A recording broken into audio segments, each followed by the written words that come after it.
Up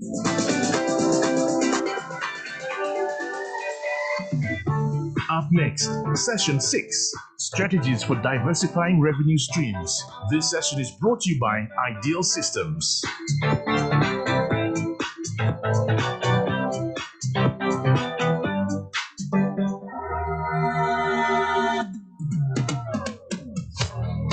For over 30 years, Ideal Systems have been providing leading broadcast technology solutions to the APAC market.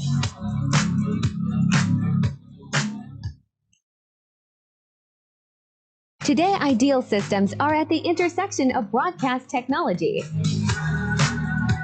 cloud technology, and pro audio-visual solutions.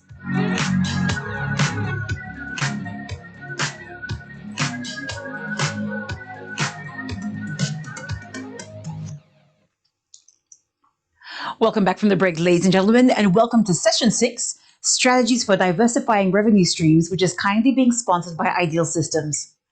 To moderate this session, it gives me great pleasure in introducing Mr. Samir Kumar.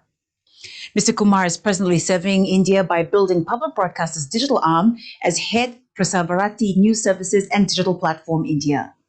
Before this, he was CEO of Hindustan Samachar, and he's advisor and seed investor to many startups in the domains of agriculture, healthcare, education, media, and IPR. He's also an alumnus of IIT Kharagpur and IIM Calcutta, is ex-IAS allied, and has worked with ABN AMRO, Deutsche Bank, and RBS in London, Tokyo, and Singapore at senior positions. He's received prestigious national awards for producing feature film Matila Makan, and he's also co-authored Unfolding Intellectual Property Rights. Ladies and gentlemen, your moderator for this session, Mr. Kumar. Thank you very much. Please give a warm welcome to a wonderful panel we have here on discussing something which is quite fundamental to all of us. At the end of the day, revenue is what drives any business, and more so given COVID, how things have been evolving for media, and of course we are all in the digital world right now. So a combination of all of this requires us to be not just aware, but very, very focused onto our revenue streams, especially diversifying them. We have a wonderful panel here. So rather than introducing all at once, probably it will be best that we go one by one. And first speaker, so each speaker will have 5 to 6 minutes, and then hopefully we'll have a question and answer session, which will be feasible at the end of the session. So we start with a person who holds 7 world records, who has over 900 national and international awards, Dr. Sandeep Marwa, who is a leader in this domain, who is a producer, who has produced over 20,000. He's produced a lot of programs.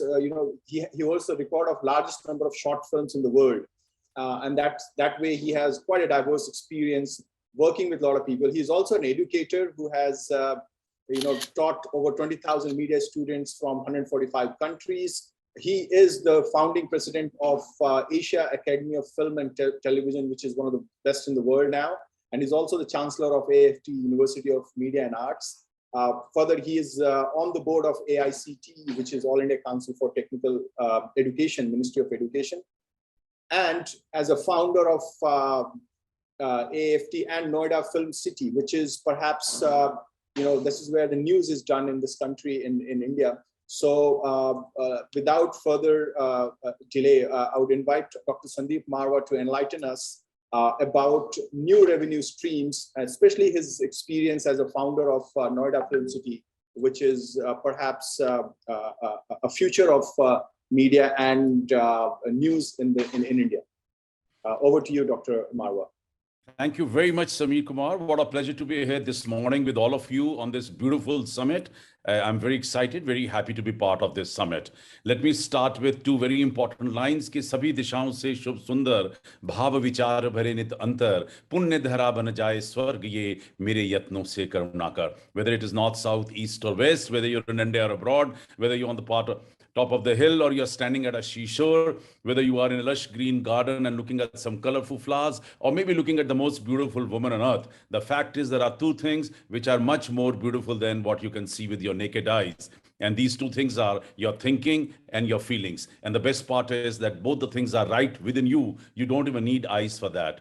On this very auspicious day, let's pray, hey Lord, give me good thinking, good feelings so that I can do good deeds. And through my good karmas, I would love to convert this earth into heaven. And on the basis of these two very important things, I planned and designed Noida Film City. There was a already business in West, South, and East, none in North. And that was the time in 1986, I designed this Noida Film City. 88 allotments were made. It took us almost 2 years to build up, 3 years to build up the whole infrastructure. And on 10th March 1991, we started the first professional film studio of North India under the name and banner of Marva Studios. And trust me, no looking back. People many times declared us foolish or crazy, but we definitely proved very well to them. Today, it is very important to bring in front of the most important people of the world who are directly connected to films, television, and media, that today Noida Film City is the fastest growing film city in the world. It's a 100-acre complex, 75 acres outdoor, 25 acres indoor, 16 studios. And out of 16 studios, 350 channels are being broadcast to 162 countries, 24/7. There are about 17,000 media professionals who are working in 3 shifts of 8 hours each. And the cascading effect is that around 150,000 people, they're earning their bread directly or indirectly because of this film city. And I'm very happy that I could do something for the media and entertainment industry, and especially for my own country. When it comes to Marva Studios, it's been almost now 30 years we are in business. And in all these 30 years, we have churned out 4,500 television programs for more than 50 channels. And we have churned out around about 5,000 training films, 3,000 short films, and we are connected to around about 125 feature films in 9 different languages. And that makes a profile of Marva Studios. And Marva Studios actually has been also the maternity hospital for most of the channels in India. All the important channels, right from ZTV, Sahara, Mahua, Pragya, ETV, BTV, ITV, NDTV, Star News, all of them, they have started their program making from Marva Studios. In 1993, we got into education and we created Asian Academy of Film and Television, the 4th film school of the country, the first in the private sector. And trust me, no looking back. I'm very happy in a span of all these 29 years, we have churned out something like 20,000 media professionals hailing from all the 28 states, 9 union territories of India, and 100 and roughly 30 countries of the world. But that was not enough. We got into a film club. We made the first ever film club of this kind, which is called International Film and Television Club. We got into research. We created International Film and Television Research Center, International Women's Film Forum, International Children's Film Forum, International Public Broadcasting Forum. Now we have 3 radio stations, a television station online, and then anything and everything what you can think of: film, television, media, art, and culture. Now, idea is that people who are still not aware of this film city must know through this very important program, an international program, that yes, we exist and we are open for any collaboration, any association, any joint ventures, whatever you have in mind, not only with the neighboring countries, but probably anyone and everyone who's keen to come to India and keen in joining hands, because nothing moves without money, that's for sure. And we knew it for sure when we started this project, when people almost declared us a mad or a foolish, but we were very sure that Rome was never built in a day. And it took us little time. Initial 7-8 years were very tough, but now Noida Film City has its own color, its own flag, its own setup, and people, they have recognized us. We got into film club, and then we started number 10 major festivals from this land. 30 years back, I gave one word to English dictionary called film tourism, when people were not even aware of what film tourism is all about. But today I'm happy that every country is talking about film tourism. And to give respect to my own term, I must tell you that we have bring in around about 3 million people to Noida Film City so far under film tourism. And this is called the generation of new set of business through films, television, and media. Well, I'm very happy that there is the whole film city is now bubbling with the new energy. During pandemic, probably this was the one area which was still at its full swing, because we were the people who were trying to give best of the and the state of art information to the whole country and to people living abroad. Well, we are open for, as far as film production is concerned. Through this beautiful summit, I would love to announce that we have already declared 196 scholarships for 196 countries of the world for the deserving students who are keen in learning films, television, and media in India. And these all scholarships consist of 3 months of education, a very tight education program, very well designed programs, and including boarding and lodging. What you have to do is only buy a ticket to New Delhi, and there we are to look after you. And this offer is open to all those people who are listening here. They can immediately contact the Indian High Commission or Indian Embassy, which is close to you, and apply for it. And we would love to pass on the rest of the information and rest of the facilities to you through this summit. We're also very keen in joining hands. If I'm over, then just tell me. Exactly. Yeah, sorry. So it's a great that you gave such a wonderful background of Noida Film City, which has diversified in so many domains, and very pertinent to the session, that how to get into the nitty-gritties on various angles to be able to diversify revenue. And as you rightly said, nothing moves without money. So we would like to at the end of the session, perhaps we'll have more questions, and that's when we would like to hear more from you. So thank you very much. Our next panelist is Mr. Bala Murli Subramani. Thank you very much, Dr. Marla. Mr. Bala Murli is the Chief Technology Officer of Astro Radio in Malaysia, and a person of high integrity. Mr. Subramaniam is a seasoned broadcast professional with more than 25 years experience in planning, designing, integration, and implementation of large-scale radio broadcasting complex. Instead of me personally listing out his personality attributes, it is worth noting the uniqueness that his experiences and his capability of making our goals executable, if that's the word we would like to use, because he's a technology visionary with ability to cut through the hype and rationalize innovation into measurable market opportunities in anticipating and harnessing new technology for business growth. So with a strong track record of building and retaining expert engineering team, developing corporate technology strategy, designing cutting-edge radio studio, and being a key player in developing next generation console technology for radio industry, we invite Mr. Bala Murli to expound on how to leverage in programmatic buying and selecting a reliable partner. So floor is over to you, Mr. Bala, for the next 5 to 6 minutes.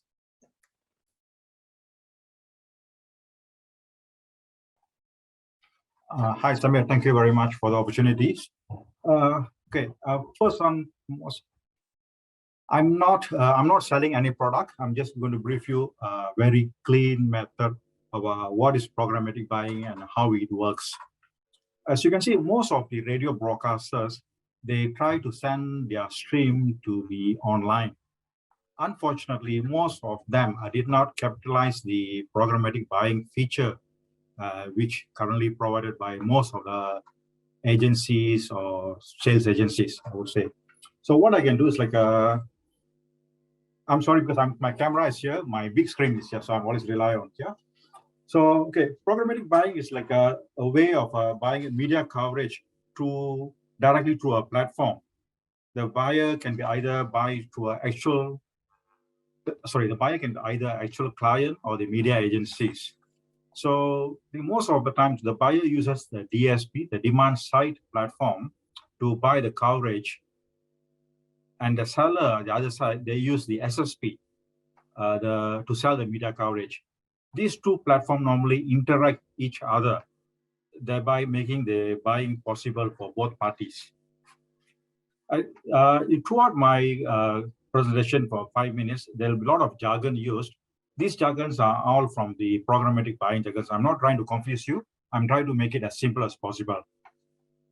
See, one of the benefit of the programmatic buying is that it all happen in a real-time system. So enabling all the campaign optimization and changes without any contact with the seller and the media. Like for us, like when we implement, it really saves us a lot of time where as a buyer, we can buy multiple media at the same time via a single platform. So like, okay, some of you are asking, what is programmatic buying? Programmatic buying is like automated media buying using computers and also data and algorithm. Let me give you a good example. For example, if let's say Dortmund and Bayern Munich are playing the same game, so all the Bayern Munich fan, you can send all the Bayern Munich merchandise or advertisement to the Bayern Munich people. So you don't send that Bayern Munich product to Dortmund's listeners. So all that is done by the backend by all using the AI and also the mechanism to target your listeners. Maybe let me share how it really happens. Those days, digital publishers sold their inventory directly to the advertisers. Over time, everything has changed. The ad network began representing the publishers to maximize sales. So their work made it easier for the advertisers to buy across multiple publications. And it helped publishers to sell inventory at lower cost and also low value placements.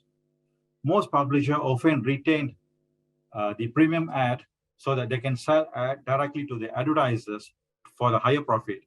Subsequently, the buyer started using demand-side software to manage ad purchases across different networks so that they can target their ads much more better. So the combination of the buy and sell from both sides of the software, that comes to like present days programmatic buy. So the publisher becoming more comfortable with the selling top quality inventory using automated software and all the tools which is available. So today, about 20% of the digital advertising is sold by one machine talking to another machine, and this trending is expanding very rapidly. So for all the radio broadcasters down there, if you really want to look into the programmatic buying, you will see the real benefit after 12 months. Because first you need to build the traffic, like the DSP need to know that you exist. Then subsequently you'll take normally, like for us, it took us almost like 12 months. Then you can see the projection is like, it's all in a sharp curve high.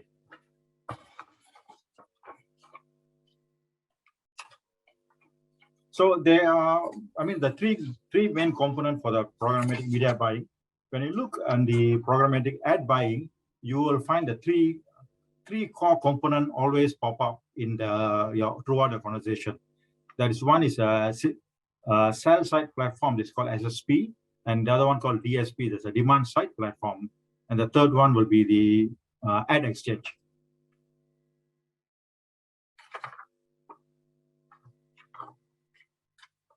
So, like, for example, let me explain very briefly of what SSP. SSP is the end where the publishers sell their ad space.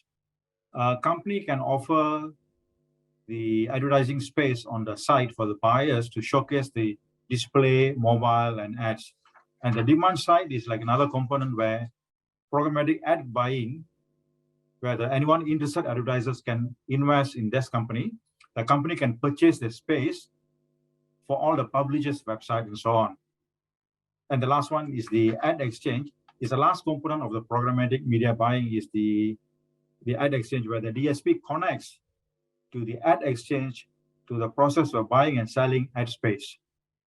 So that's like, I give you very much brief for what's happening in the programmatic buying. So if you need more information, what you all can do is like, you can start download the IAB standard document. IAB stands for Interactive Advertising Bureau. So they have published a recent document last year, somewhere like September or October. So when you read through the document, it is more like a journal. It can give you a very brief overview what's all about programmatic buying and how we can potentially leverage. And then my last topic will be like how to select the reliable partner is. There are a lot of reliable partners down there. But you as a radio broadcaster need to be very extra careful when dealing with these third-party companies, where you always need to sign an agreement with them so that once they prove that your inventory really makes bring revenue to you, then you can select them. So you always you have option to with the partners, so that you can go on a trial run for at least for 6 months to see how effective their software solution for your company. That's all from my side. Thank you very much, Mr. Balasubramani, and thank you very much for sticking to time. Very crisp, and you delivered the core message that the technologies here we all know. I mean, I can see in our in banking world, in finance world, there's something called high frequency trading, which is pretty much taken over, where there's a demand side, supply side, and the matching platform. It's all happening in an automated manner, and something similar, I guess, is here also for broadcasters to generate revenue. And as Mr. Bala rightly pointed out, it takes time, and we should be careful in choosing partners. So 6 months to one year before it starts giving revenue. Thank you very much. I'm sure there will be questions at the end of the session. We'll come back to you, Mr. Bala. Next panelist, thank you very much. Yeah, next panelist is Mr. Lee Huang Sheng. He is the lead of business planning with MediaCorp in Singapore. He's the senior member of the digital group in MediaCorp. He oversees the business planning and content management of MeWatch, which is the MediaCorp's OTT video streaming platform. Apart from ensuring the delivery of a wide range of programs across various genres, he is also responsible for developing and growing various business models to increase MeWatch's monetization opportunities. And his experience will be very important for us to understand the whole of network and digital first, which is a buzzword, because digital first is a lot more than just an app or an optimized website. So it's very important to understand these key concepts and how to implement them into our organizations, and who better than Mr. Lee here. So I hand over the stage to him for an extra 5-7 minutes to take us through these key concepts and how to implement them. Over to you, Mr. Lee Wang Cheng. Thank you so much. Let me know when you can see my presentation slides. We can, yes, it's visible. All right. Okay, thank you, everyone. So within the next 5 to 6 minutes, I will give you a very short, high-level introduction of MediaCorp's whole of network and digital-first strategy, and that will explain how we optimize our audience reach and monetization opportunity. MediaCorp, we are the largest content creator and national media network, operating a suite of TV channels, radio stations, and multiple digital platforms. This is the snapshot of the brands within our network today. And today's presentation can also be seen as a recap of our transformation journey from a national media broadcaster to national media network. And this is a very important concept along the way that you will start to realize. And the reason is because as a broadcaster, we are very used to a very platform, channel, station-centric way of planning everything, including serving our advertisers. But today, as you operate as the national media network, the walls are being broken down, and a lot of things are synchronized and to become more optimized for advertisers and audience. We started the transformation journey since 2015, and the motivation to change is not just because we know the world is moving towards digital, but also the evolving external factors that presented some fundamental changes for all of us to stay relevant as an organization, particularly a media organization that has lasted for the past 80 years. So the challenges are understanding customers, unifying customer data, optimizing campaigns, aligning cross-media creativity, and engaging key opinion leaders for amplifications. Now, MediaCorp as a media network, like what we mentioned, it is really to move into one organization rather than a separate channels and stations. And I will be touching on 6 points, largely multi-platform omnipresence, integrated ad platforms, first-party data solution, and a buying platform for ads, creative solution, and KOL. I only have another 4 minutes, so pardon me, I'll be going through the slides very fast. About omnipresence, I think what we have done very significantly is to decouple our role as content providers and media owners and we are no longer brand or platforms centric. We used to fight all third-party platforms such as YouTube, Facebook, and whatever not as our enemies. But now we no longer do so. Even for our video content, we work with the likes of Netflix to extend our content reach. And that becomes a very natural way for us to cross-pollinate content within our own network and outside our network as well. And the more interesting thing is that because of that underlying principles, we are able to form a partner network with a third-party sites such as ESPN, YouTube, Vice, Mothership, and whatever not, to and combine the backend together and let MediaCorp be the sales party to monetize all the reach across all these platforms. And this is extremely important because we are optimizing all the inventories across our partners network as well, with one single backend that looks at customer or look at persona in a unified way. Now, this is not enough because we are largely a traditional media company in the past, and our strength is in our traditional media. And so in order for us to sell effectively, we have to start integrating our ads platforms together as well. And what does that mean? It basically means that we need to normalize the price across TV and digital and radio and make sure that we are on the same metrics, which is cost per viewers. So we have introduced the concept of blended CPV, and this has helped the advertisers to increase reach in general by 38% across all the platforms, and with a 27% lesser cost. This is in comparison with TV-only campaign. And MeWatch as our owned and operated platform, we have the additional value add as compared to YouTube and the rest because we are a trusted brand, and then we can guarantee a high viewability and also attention spent on the platform. And of course, a lot of the content that we can do in terms of integration will have better resonance in terms of the messages of the advertisers.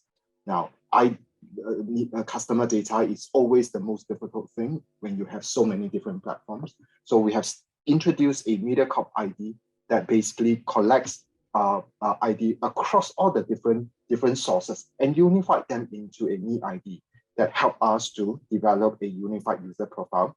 And of course, with that, this Me ID will then apply to our user partners platform as well. And we are able to then create as many different segments as possible in order to serve our advertisers. In addition to that, we are also creating a AI integrated platform that allows our advertisers to book the inventories directly, whether it is on TV or whether it is on digital. And we have built our own ad exchange as what Mr. Bala has mentioned about programmatic. We have built that as well. And using this ad direct platform, TV inventory is just booking TV inventory is just as easy as using booking the online platform on Facebook or on Google. Now, Creative Central, this is extremely important. As a content provider, we are able to then produce creative across all the different platforms and make sure that it is consistent.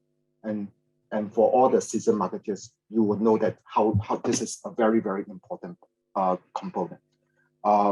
In addition to that, we have also started to work with YouTube and the agencies in Singapore to start to train, reward, and recognize the online creators. And then we have started to combine them together as part of our solutions to the advertisers. In addition to that, we have also set up a social hub, and this social hub actually allows all the advertisers to be connected with all the influencers, celebrities, and content creators in Singapore, and to create campaigns on their own. So this is really a self-managed service that we set up, and we aspire to be a media company that connects advertisers and audience together, not just using our assets, but our partners' assets. So in a nutshell, this is what MediaCorp has done over the past 8 years, and thank you so much for the opportunity. Thank you very much, Mr. Lee, and wonderful way, because you kind of, as our consumers, citizens are being networked through various social media platforms. You rightly pointed out that we also need to network in terms of how we leverage our content, how we leverage our capabilities. And thank you for sharing the experiences of MediaCorp, which especially the way you have created the ad exchange. That's really good to know. I'm sure there will be a few questions on these into our question and answer session. But right now we'll move to Mr. Shafiq Latif, because one key aspect of content monetization is also to understand the rules, regulations, and intellectual property associated with the content. So onto the topic of opportunities and challenges for income diversification through copyright of content and signal, a key area where we have a wonderful speaker, Mr. Shafiq, who is currently the Assistant Director of Copyright Division in MyIPO, which is the key body in Malaysia, which is the Intellectual Property Corporation of Malaysia. He assists the Director of Copyright Division and Copyright Controller in monitoring copyright legislation, regulation, as well as responsible to ensure effective compliance for Copyright Act 1987, which was enacted in Malaysia. Before this, he has been, he was with admitted as advocate and solicitor in 2014, and he started practicing as a legal counsel. He holds double bachelor in law, and both Sharia as well as a master of. He has also done the master of law from Malaysia University Malaya. Currently, he's pursuing a PhD in intellectual property law from UKM as well. For the past few years, he has been actively engaged with copyright-based industry in helping to create, develop, and increase copyright and related rights awareness, as well as advocating many copyright and related rights issues for better and clear understanding. So let us learn from his experiences into this wonderful presentation on a very, very important topic. So over to you, Mr. Shafiq, for the next 5-6 minutes. Hi, thank you very much. Thank you for AIDB for inviting me. So currently, I'm not a broadcast practitioner, but more on the regulatory role and how we can actually look into how to diversify revenue streams through copyright, because the copyright, the broadcast work itself is copyrightable. So I will, without further ado, I will just share my presentation slides.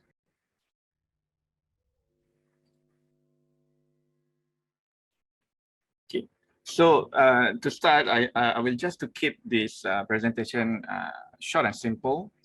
And you know that the global copyright system, I mean, most of it, including broadcasting's work, was designed during the era of physical goods. So it was an analog era that had its own licensing system, such as the framework, licensing practices, and institutional players. Now, we are moving it from the traditional to the digital goods, where in almost every revolution, there is a need in changes. So the outcome of the revenue stream, that in diversification of the revenues, is also affects the copyright owners, I mean the broadcasting works itself, and what is the main element that attracts copyright law to have the business owner itself. So basically, I just want to explain regarding what is copyright as in a nutshell. So copyright content is creative expression. If the content you created has been written down or recorded, you can consider it copyrightable most of the time. Content that is in the public don't become free to for anyone of infringing content. So this is a very clear example. So when we create a copyright protection, so once you leave the paper, so to speak, we created the work, automatically protected.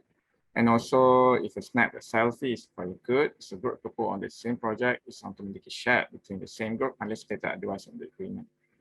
So I will just move on into the opportunities and challenges in search of methods of monetization.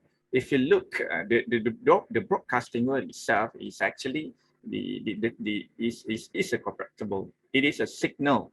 When you're talking about the content, it is a signal carrying a content. So as a copyright owner, you have two rights in that copyrighted works. One, you own the signal itself, and one, you own the content itself.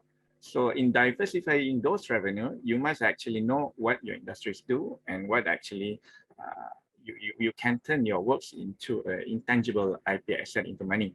For example, if you own the signal, the transmission itself, or the content itself, let's say for example the video or platform or any other works, you can actually do a licensing, assign it to someone. You can you can do a method of acquisition to turn into IP into monetization and limited that usage, right, for example. And if you look to diversify your revenue stream, so I would say that you can actually, I can suggest that you can actually limit your usage rights to even a third party where you license your actually IP works, and do affiliate marketing, subscription or membership, and advertising through OTT services like YouTube. I've been go through slides from the MediaCorp itself. What they are doing is very good, and it's very impressive. And next, we are talking about other ways to commercialize. I mean, the program itself. When I say the program, it is included as or the content itself. Somehow it can be both. For example, if you actually broadcast the program itself, you can actually know what it can do with your content itself. So you can actually get through a retransmission or rebroadcast from other third parties. You can publish screening in part of a TV program in free accessible places. So most of the ways to commercialize that revenue stream is on the second part of it. And you can also license its own right for on-demand services and self-exploitation, perhaps in publishing and merchandising possibilities. So anything would be included, including animation, science, series, comedy, and drama. And challenges when we are looking into what prevented someone. I mean, I use the term the copyright owner here because it included everything, including a broadcaster and also the person who owned the ownership in the copyrighted work. So the first challenge is digitization. So allowing copyright physical goods to be converted into file and disseminated seamless in the World Wide Web. So you have a problem when there's no more traditional good, you have to look for other ways to to maximize your revenue stream through digitization and dematerialization. Perhaps in the good old days, we don't see a person who actually get them DVDs from the DVD shop. Okay, they buy a DVD from a DVD shop, buying books from a bookstore. Now it's everything you can obtain through Netflix, Spotify, and so on. So people are less buying, more on subscribing or possessing. And increase in consumption, so user appetite for enjoyment of free entertainment, you have to consider that. And perception of free access, because somehow the user itself claims that everything is free. So that's one of the challenges here. And also the competition between all other parties, like for example, corporate certified undermine and exclusivity have becoming a mere remuneration regardless whether you can own a royalty and so on. And the most important challenges here is the digital piracy, where somehow legal services, you cannot compete with free illegal services that do not pay owners itself. So let's say, for example, with the increase of free consumption, so most of the users look for the illegal services rather than the paying or something. So that prevent how the actually corporate owners want to maximize their revenue, because establishment of the free illegal services, they offers much more, which competes the legal services one. An example, you can see the analyzer streaming, peer-to-peer, cyber lockers, aggregator form site, stream raping and mobile application. And transforming of consumption, you will see that from selling CDs, PCs to console, to the platform PCs gaming, for example, and platform. This is much more or less like an example on the challenges. And Thank you. So we can see that corporate also help business owner. I mean, business owner in terms of anyone who wants to maximize their revenue stream, so they can only get an extra money licensing of the corporate towards to a third party streaming, content sharing and distribution, digital network and merchandise. And owners should think of your IP portfolio as dynamic opportunity to cultivate IP that tracks the stage of your business. I think that's all from me. Thank you very much. Thank you. Thank you very much, Mr. Sati. A very comprehensive overview of the issues and challenges which we are facing into, especially digitization of content, and because it becomes a global product, and then a lot of awareness needs to be there for various rules and regulations, not just domestic, but also international laws. Thank you. Thank you very much. As they say, the icing on the cake, now we move to our last speaker of the panel, who is literally the icing on the cake, because even though he is a founder of a technology platform, he is going to talk about something core to all of us and all our endeavors, and that is about the audience. So his topic is, it's audience that gives you revenue, not platforms. How to best use your own media to maximize audience growth and platform retention. Mr. Alan James is director and co-founder of JMW, James and Wilkinson Media Limited, a company founded by him in 2011, which is unique in the broadcast arena, which provides specific on-screen marketing and media planning consultancy, strategy and training for broadcasters globally. Help them to realize the true potential of their valuable owned promotional space, whether it's TV, radio, or VOD. So prior to this, Alan had been BBC's first head of media planning, where he introduced professional media planning to the BBC. And before that, his career also, I think his career started with Ogilvy and Mather. So a really a person who knows this landscape really well and has identified that it's the audience which needs to be focused upon. So without much delay, we'll move to Mr. Alan. Over to you for your wonderful presentation.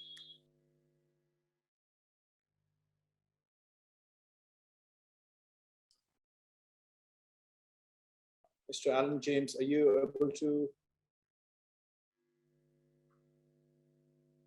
You're still on mute. Can you be unmuted, okay, please? Okay. Is that better? Yeah. Okay. Everything is fine. We see your presentation and hear you as well. Okay, excellent. Thank you, Smith. Thank you for that very kind introduction. Hopefully I can live up to it. So yes, we're slightly different as a company compared to many of the speakers today. We are sort of a consultancy company, and we only work with broadcasters, and we only look after their owned promotional media space.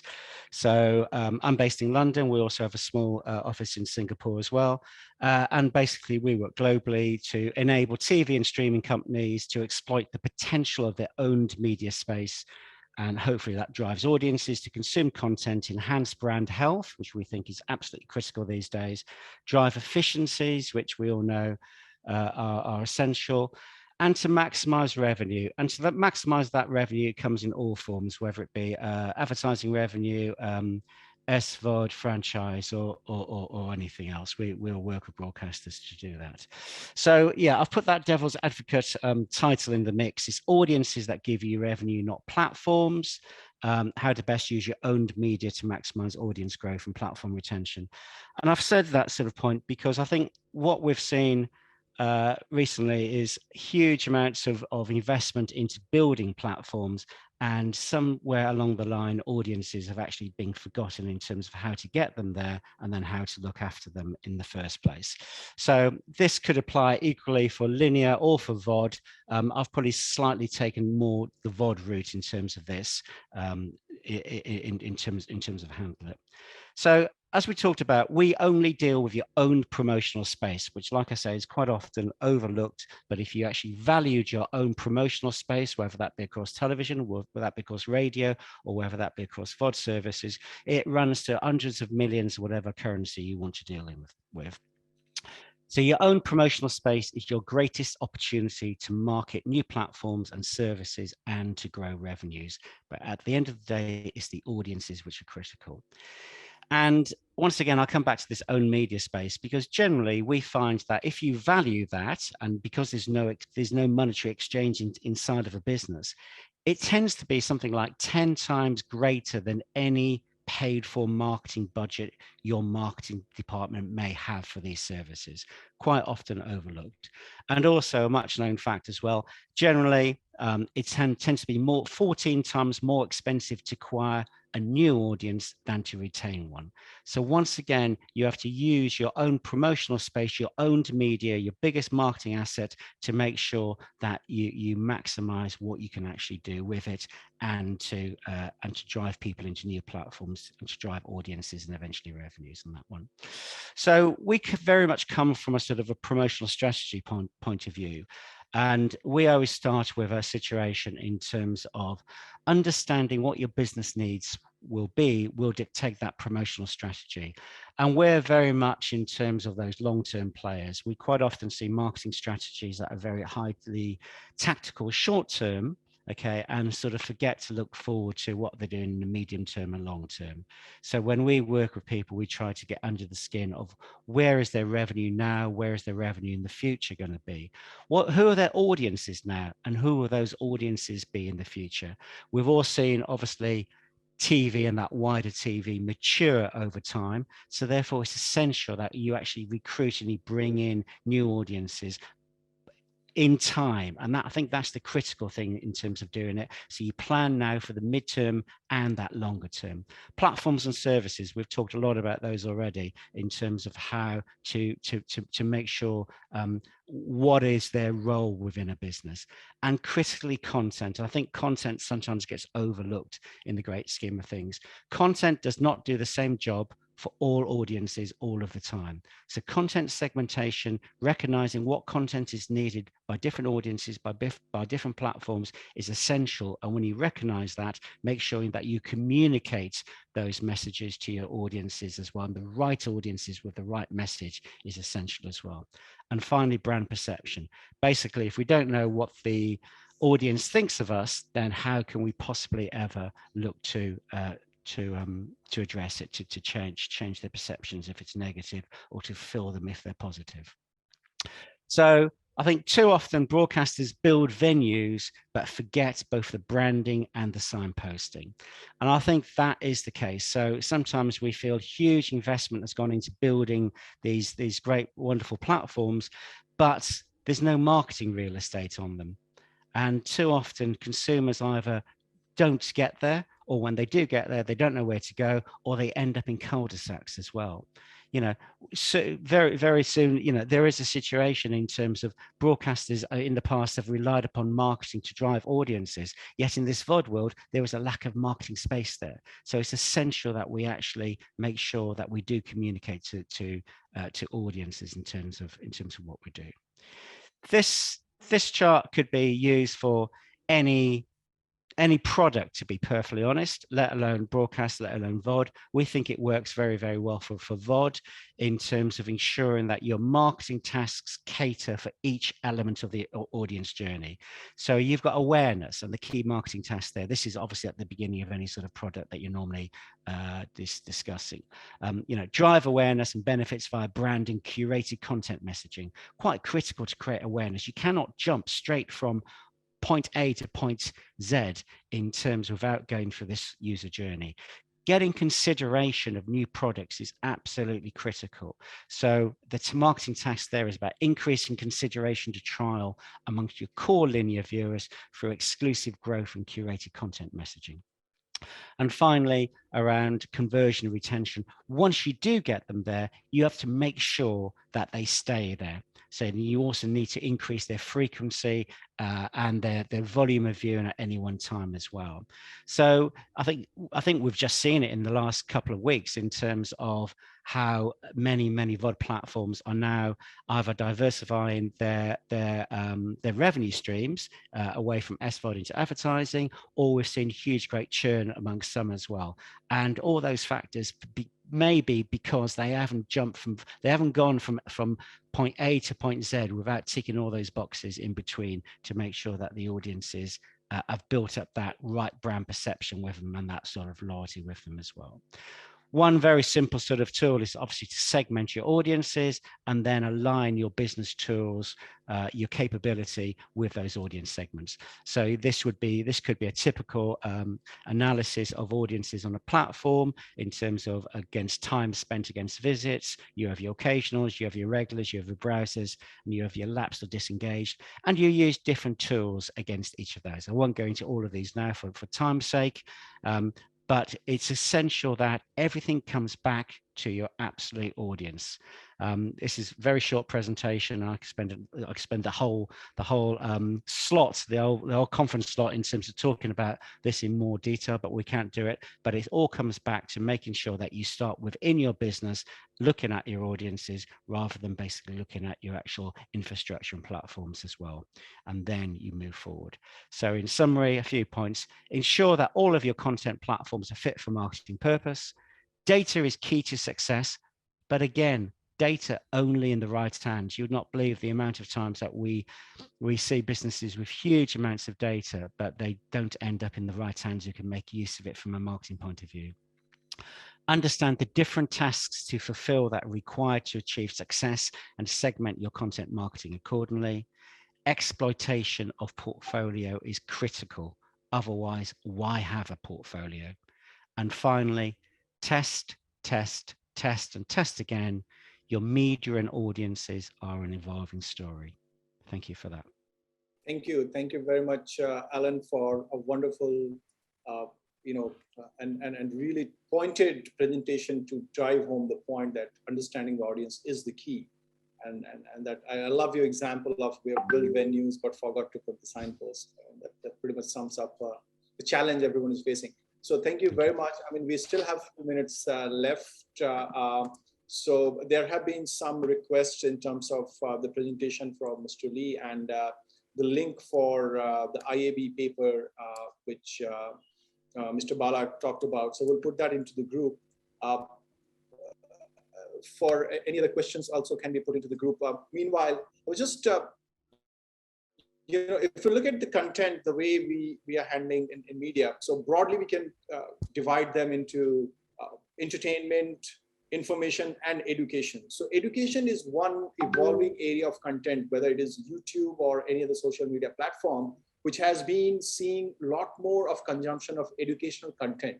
So as a broadcaster, how do we go about, or as a media houses, like given the diverse experience of this panel, this is a question I would like to throw out to everyone, for a 1 minute quick take on to how do we go on about understanding and monetizing educational content onto various platforms we have. So maybe because Dr. Marwa is already into this domain, maybe we can start for a one quick take from him onto this.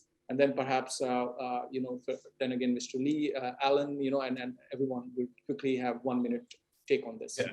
Yes, Amit, thank you. Let me tell you, if you make a sum total of all the industries on this globe, you'll be surprised to note that the glamour industry is the biggest industry on earth. When it comes to India, we are the 6th biggest industry in this country. We are almost, we have around about 10 million people working in this industry, and another 10 million people we are supporting in India of other industry, whether it's electronics, electricals, hospitality, tourism, and so on. And now the best part is that means there are people who are very keen in learning about media and entertainment industry. They want to know more about it. They want to be a part and parcel of this industry. And for that purpose, at least to start with, we've already put in AFT online. So we are now available not only from Noida Film City or Raipur, the university, but now we are available to the whole world. AFT online has already started 15 some very interesting courses where people can learn about it, and they are so well designed courses that you can learn the skill part also. And at the end of the sessions, we're trying to give practical sessions at any of the places you are close to, either Noida or in Raipur so far. And the next one, probably Bombay. Great, thank you. Let's move on to Mr. Lee, because MediaCorp definitely seems to have done a lot. So what's your take on this? Sure. Basically 3 points that we are doing today, and this has been validated through the COVID period, where there are a lot of public educational messages that we disseminate to our viewers. So 3 points. Number 1, we try to make the educational content entertaining. Entertainment is always easy to and more palatable for viewers. And number 2, we amplified it using personalities, and these personalities are no longer just your TV hosts or TV stars. It could be your social media influencer, and which is what I spoke about in terms of our network. And the third one is actually about repurposing it throughout across all the different platforms, and have a omnipresence throughout the day. And that basically help us really to monetize it, because a lot of the advertisers who are in the educational space, regardless of which topics that they talk about, will always like to be part of this IP that we're building and the cross-network campaign that we deliver to our audience. Great, thanks. Alan, your take on this, please. I mean, education in the past has been the sort of domain, I suppose, of public service media companies, but I don't think it needs to be. And I think education doesn't necessarily mean formal learning. I think certainly these days it's social action, which is probably considered more, certainly here in the UK and Europe, I suppose social action more than education is seen as the route that many broadcasters are actually taking, whether that be about mental health in particular, which has been a huge, great issue in many countries. Climate is certainly one thing, which is obviously a global thing, which we're all seeing recently. So I'd say education itself still in Europe remains mainly with the PSMs, and it's more now social, what I call it before, social action, which is become the domain of education amongst communities, and particularly, I think some of that, particularly around mental health, was boosted by, or enhanced, sorry, by the pandemic that we've had over the last 2 years. Definitely. So thanks for your take on that, because yes, the pandemic definitely has brought education as a topic of discussion. How do you manage that? In that, the content, the copyright aspects of the education content, is that an issue we should be aware about, Mr. Syafiq? Is there any take you have on this? Yeah, I think in terms of this session, I think we could actually can learn something about especially the respect of the intellectual property itself. We know how the regulatory and law comes from each respecting countries, and also we need to actually highlighting the users of such illegal copyright content, including the illegal taking of linking services and also illegal retransmission from the third parties is very much affects the revenue of the copyright owner itself, especially from the broadcaster or the owner of the content itself.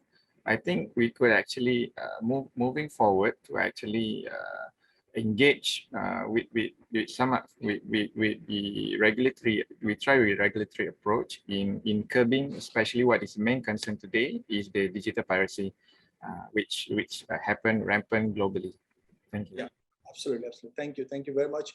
Mr. Bala, while we would like to hear your take on this, there is a question, I think it's best directed to you, that how can, so there's a question, tell us what are popular ways to optimize revenues path for a radio station. So, if your take on that also, given your vast experience in that. Yeah, I can take that. Can you hear me?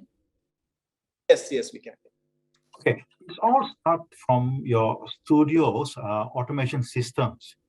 You need to able to send that metadata from your studio to the CDN, where the programmatic buying company can able to read all the informations. For example, if you sell a commercial to your local region, the programmatic buying company should know when exactly are you scheduled for commercial replacement. That means all the FM listeners can hear one commercial, and all the people who are listening on the digital platform will hear different commercials.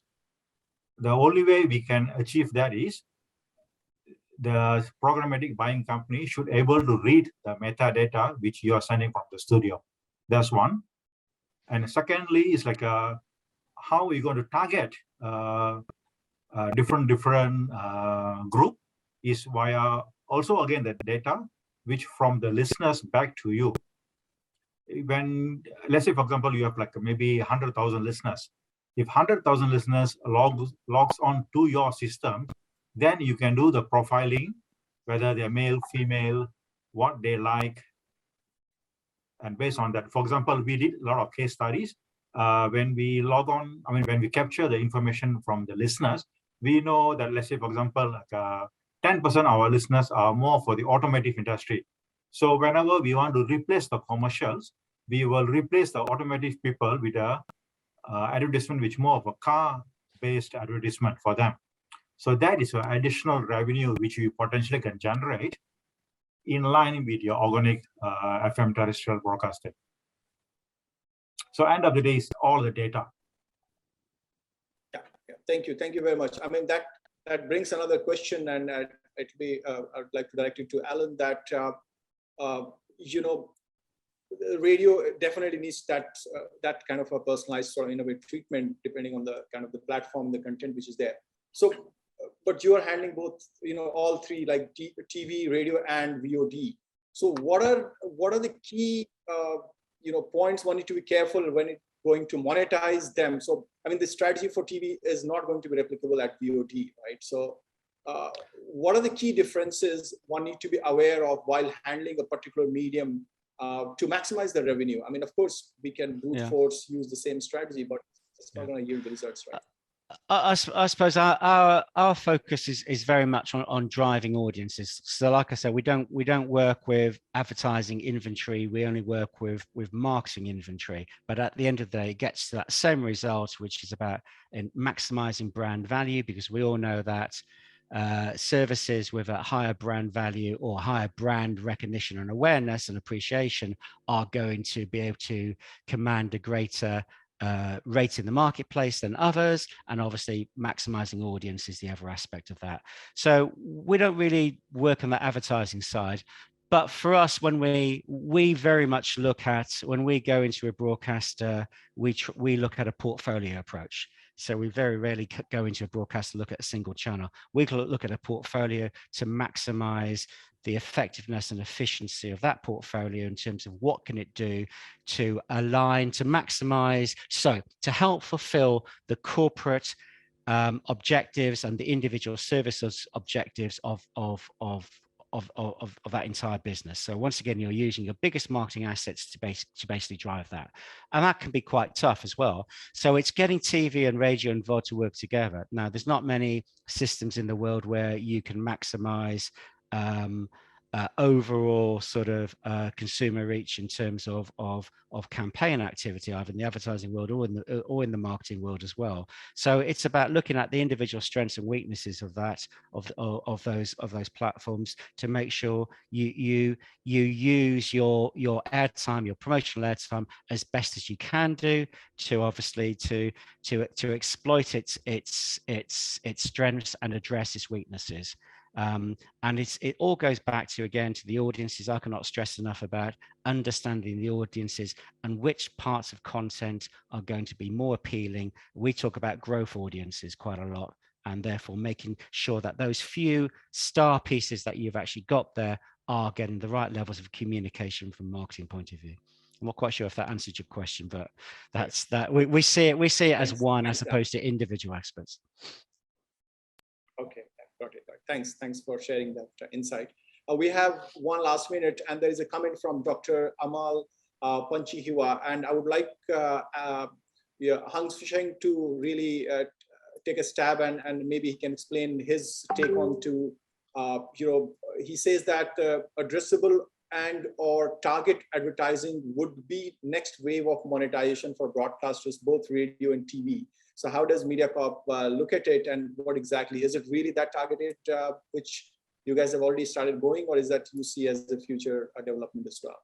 Oh, we have already started doing. So, and that was what I meant firstly just now about blended CPV.